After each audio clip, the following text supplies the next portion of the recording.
नमस्कार, सभी पेंशन धारकों का स्वागत करते हैं एक बार फिर से हमारे इस YouTube चैनल पर। दोस्तों, इस वक्त की आप सभी के लिए बहुत बड़ी और इंपॉर्टेंट खबरें आ चुकी हैं। जी हां दोस्तों, पहली बड़ी खबर की बात करें तो कर्मचारी भविष्य निधि संगठन की ओर से आप सभी के लिए बड़ा अपडेट निकलकर सामने आ चुका है। जी हां दोस्तों, EPFO का महाप्लान 5 गुना तक बढ़ जाएगी आप सभी कर्मचारियों की पेंशन, जानिएगा पूरी डिटेल। तो दोस्तों, आखिरकार आप सभी की पेंशन बढ़ोतरी 5 गुना को लेकर, यानी कि 1,000 रुपए से सीधे 5,000 रुपए की पेंशन बढ़ोतरी को लेकर आप सभी के लिए बहुत बड़ा और इंपॉर्टेंट अपडेट आ चुका है। तो इसके बारे में दोस्तों आज इस वीडियो के अंदर बात करेंगे और इसी के साथ बात करेंगे अगली बड़ी ब्रेकिंग न्यूज के बारे में। सभी केंद्रीय कर्मचारी पेंशनर्स को यहां पर जो है DA 8% की बढ़ोतरी किया गया, कैबिनेट से मिली है मंजूरी। तो आखिरकार यहां पर सभी केंद्रीय कर्मचारी पेंशन धारकों के लिए 8% DA बढ़ोतरी को लेकर कौन सी बड़ी खबर आई है, कैबिनेट से कैसे मंजूरी मिली है, क्या यह 8% DA एक साथ बढ़ा है या साल का पूरा यहां पर गणना आप सभी को बताया जा रहा है।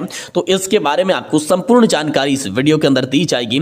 इसलिए आपसे निवेदन करते हैं कि दोस्तों आज की इस वीडियो को आप शुरुआत से लगाकर लास्ट तक, एंड तक पूरा जरूर देखिएगा। और इसी के साथ हमारे चैनल पर नए हैं तो चैनल को सब्सक्राइब कर दीजिएगा। वीडियो आपको पसंद आ रहा हो तो इसे लाइक करने के साथ आप अपने पेंशन धारक मित्र, दोस्तों और फैमिली मेंबर्स में इस वीडियो को शेयर भी कर दीजिएगा, ताकि वो भी पेंशन से जुड़ी हर बड़ी खबर से सबसे पहले वाकिफ रह सके।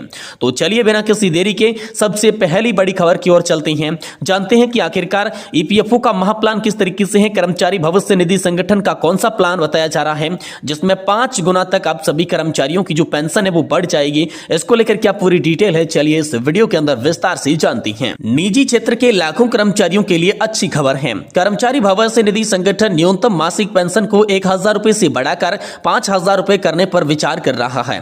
यह कदम बढ़ती महंगाई को देखते हुए उठाया जा रहा है। कर्मचारी संघों ने इसका पुरजोर समर्थन किया है।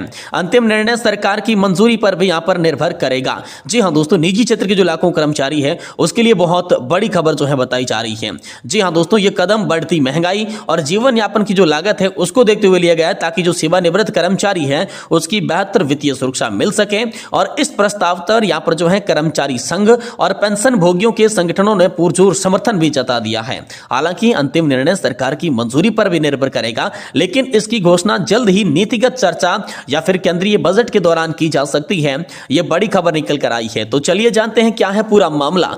देखिए, वर्तमान में EPFO के तहत पेंशन पाने योग्य सेवानिवृत्त लोगों को हर महीने न्यूनतम 1,000 रुपए की पेंशन मिलती है। यह राशि कई सालों से जैसी की तैसी है, यानी इसमें कोई भी बदलाव नहीं किया गया है। लेकिन बढ़ती महंगाई और जीवन यापन की लागत को देखते हुए सरकार इस राशि में महत्वपूर्ण बढ़ोतरी करने पर विचार कर रही है। इसका उद्देश्य जो है वो निजी क्षेत्र के रिटायर्ड लोगों के लिए पेंशन को और भी अधिक व्यवहार्य बनाने को लेकर है।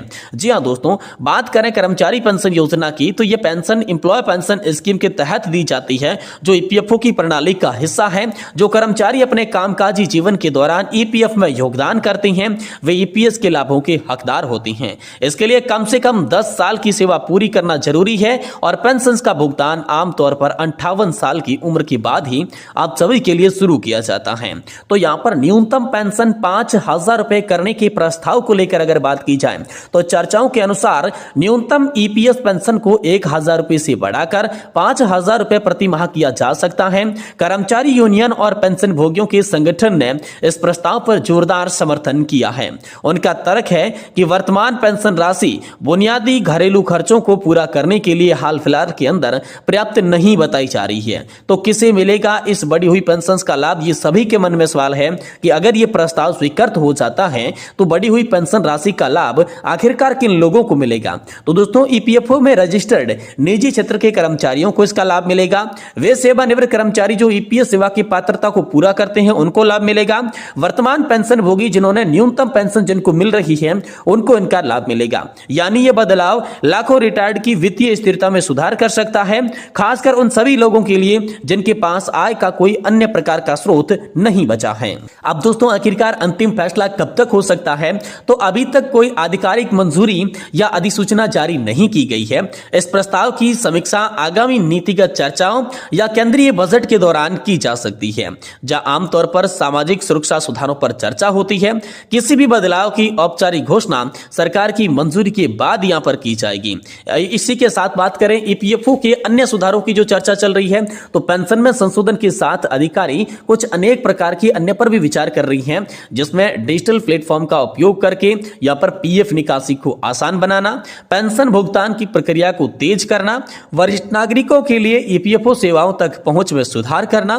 इन उपायों का उद्देश्य है सेवानिवृत्त लाभों को अधिक सुलभ और उपयोगकर्ता के अनुकूल बनाने का। वहीं ईपीएफओ सदस्यों को क्या ध्यान रखना चाहिए ये बात करें तो यहाँ पर 5,000 रुपए की पेंशन अभी विचाराधीन है। वर्तमान पेंशन नियम फिलहाल अपरिवर्तित रहेंगे। केवल आधिकारिक या ईपीएफओ या फिर सरकारी घोषणाओं पर ही आपको भरोसा जताना है। सदस्यों को यही सलाह दी जाती है कि वे नियमित रूप से ईपीएफओ की अपडेट की जांच करें और पेंशन लाभों में देरी से बचने के लिए अपने सेवा रिकॉर्ड को सटीक सुनिश्चित करने का भी आपको काम करना है। इसके साथ अगली बड़ी खबर को लेकर बात करें तो ब्रेकिंग न्यूज निकल कर आ चुकी है। सभी केंद्रीय कर्मचारी पेंशनर्स के डीए में 8% की बढ़ोतरी को किया गया मंजूर। कैबिनेट से मिली है मंजूरी। जी हां दोस्तों, इसको लेकर आई है बड़ी खबर। केंद्र सरकारी कर्मचारी और पेंशन भोगियों की पेंशन पाने वाले लाखों लोगों के लिए साल 2026 की शुरुआत अहम खबर के साथ हुई है।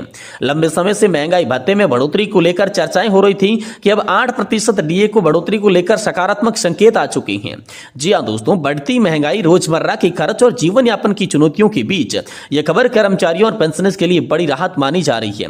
जनवरी 2026 से लागू माने जा रहे इस संभावित फैसले का सीधा असर सैलरी और मासिक पेंशन पर पड़ता है, इसलिए इसे लेकर लोगों की दिलचस्पी जो है हाल फिलहाल में काफी बढ़ गई है। महंगाई भत्ता केंद्र सरकार द्वारा अपने कर्मचारियों और पेंशनर्स को दिया जाने वाला वह अतिरिक्त भुगतान है जो महंगाई के प्रभाव को कम करने के लिए तय किया जाता है। हर साल 2 बार आमतौर पर जनवरी और जुलाई में डीए रिव्यू किया जाता है। इस बार जनवरी 2026 के लिए 8% डीए इंक्रीज यहां पर जो खबर है उसने सभी का ध्यान खींचा है। यह फैसला न सिर्फ आर्थिक राहत देता बल्कि कर्मचारियों के मनोबल और भविष्य की वित्तीय योजनाओं को भी मजबूत करता है। अब दोस्तों, महंगाई भत्ता क्या है, इसके महत्व को लेकर बात करें तो महंगाई भत्ता, जिसे कि डियरनेस अलाउंस कहा जाता है, केंद्र और राज्य सरकारों के कर्मचारियों को दिए जाने वाला एक अहम प्रकार का भत्ता होता है। जी हां दोस्तों, वहीं 8% डीए बढ़ोतरी को लेकर अगर कौन सी बड़ी खबर आई है तो अगर 8% डीए बढ़ोतरी को मंजूरी मिलती है तो इसका सीधा असर कर्मचारियों की इन हैंड सैलरी पर दिखेगा।